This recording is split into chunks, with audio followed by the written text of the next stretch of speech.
Hello everyone, welcome back to Milk and Cookies Total War. This is Indypride, and this is game 2 of my series with AggonyTwitchy in the Dutch Dokuzai 64 player big tournament. So after game 1, I realized that I needed to change what I was doing. The 200 range bow skirmishing was not working, and so I needed to change things up. But I did know that he was going to rush again. So I brought a lot of cav this game, 2 Great Guard, 2 Warrior Monk cav with Warcry, and a Mounted Gunner. And that Mounted Gunner is going to be really important for me this battle. He's not going to have a whole lot to respond to it with. He only has a Bow Samurai. I'm just going to try to get some skirmishing off with that. And over here on my main line, I have just a Sword Core with a Long Yari Ash with Hold Firm up front, and some Katanas, Wako, and a Nodachi, and some Attendants. And so right over here with my Mounted Gunner, I'm just going to charge right up front and get some shots off on his meat shields up front.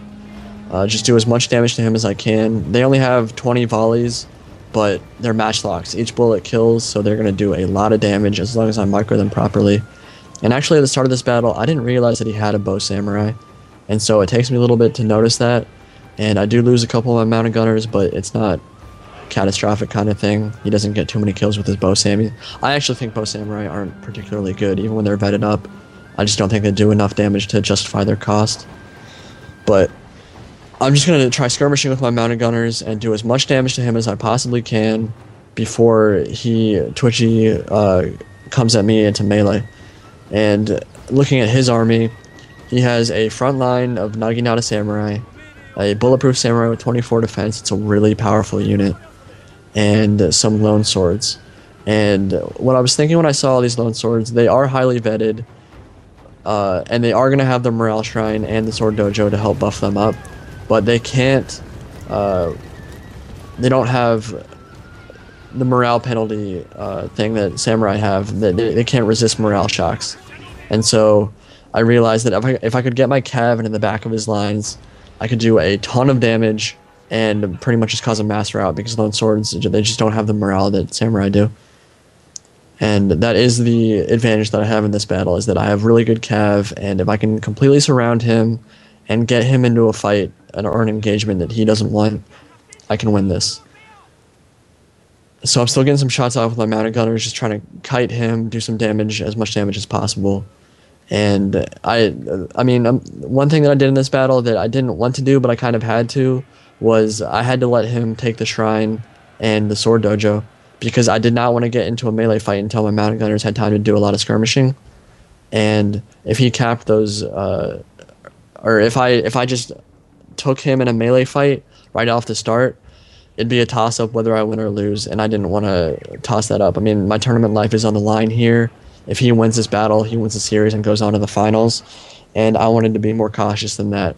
And so he ends up getting the Shrine and the Sword Dojo, but I still have cavalry superiority, I still have my Mounted Gunners, and I'm preventing his Yari Samurai over on the right flank from taking the workshop. So he's just repositioning right now, and it takes him a couple seconds to realize that he's not going to be able to do anything but try to engage my main force, because I'm just going to keep kiting him with my Mounted Gunners, who are now in loose formation and still getting some shots off. They're at 78 kills at the moment, so they're doing pretty good damage. But this is not the best map for matchlock units, even for Mounted Gunners, because there are so many divots and hills on crossroads that, as you can see right now, to get a shot off, they have to come really close to the enemy line sometimes.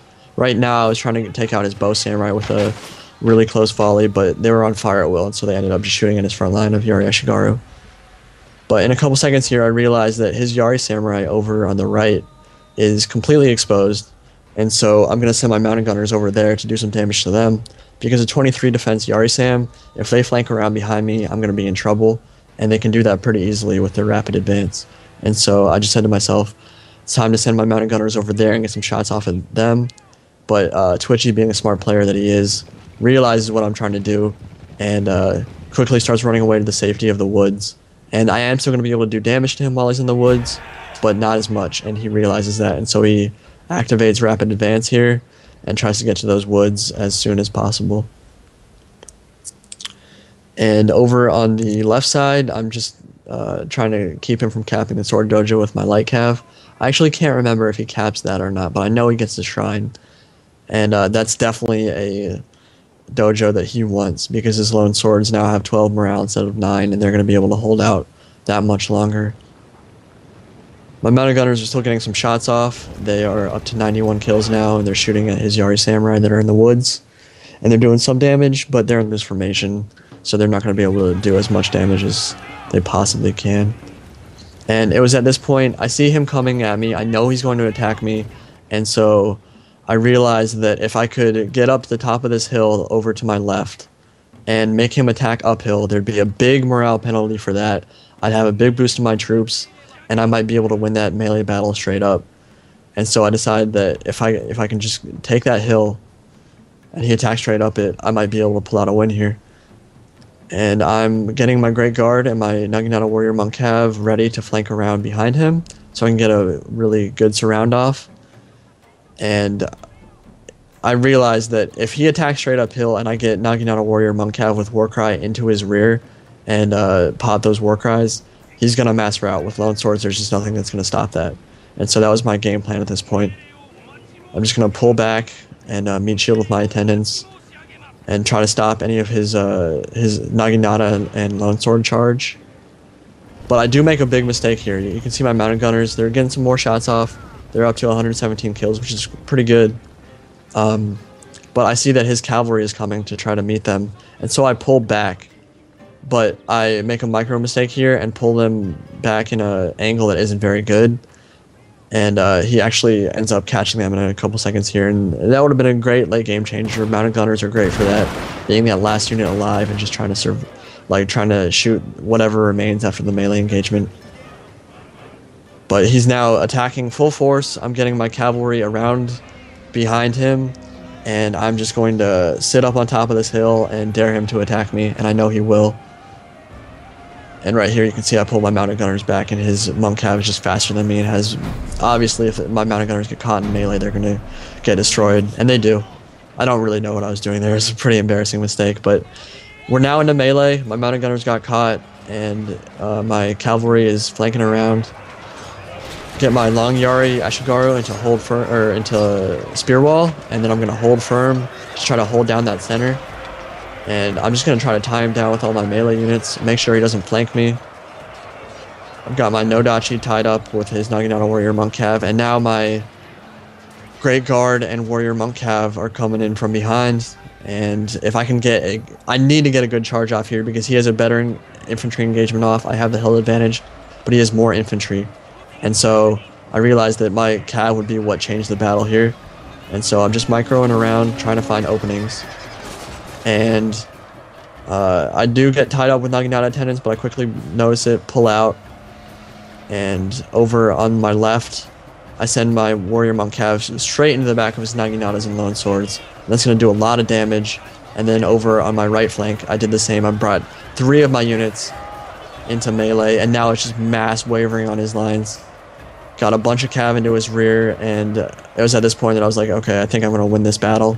I got the infantry engagement off that I wanted. I got my Cav into the backs of his men, and he's just not in good shape at the moment. He's just mass wavering, and that's the problem with Lone Swords, is their morale isn't very good, and then you can chain route very easily. The morale penalty of 1 unit routing just makes them all route.